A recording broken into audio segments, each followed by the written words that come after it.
Hannah Thompson Rossler, with honors. Dear Hannah, when you were born, the first thing I said to your father was, "Is she beautiful?" And now 18 years later, I can answer that question in the affirmative. However, I'm not only referring to your physical beauty, but the beautiful woman that you have become. When you break through that tough exterior, there's a soft, squishy, loving, and thoughtful person underneath, and I have never been prouder. It is not unusual for you to say, "Can I make brownies for so-and-so? They've had a bad day."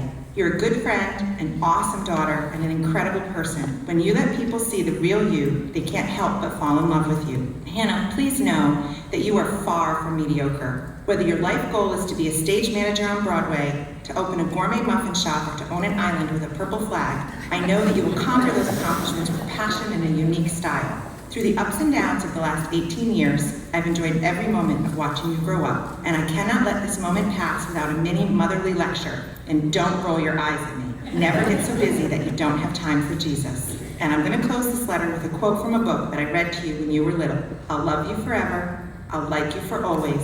As long as I'm living, my baby you will be. I love you, I love you, I love you. Mom."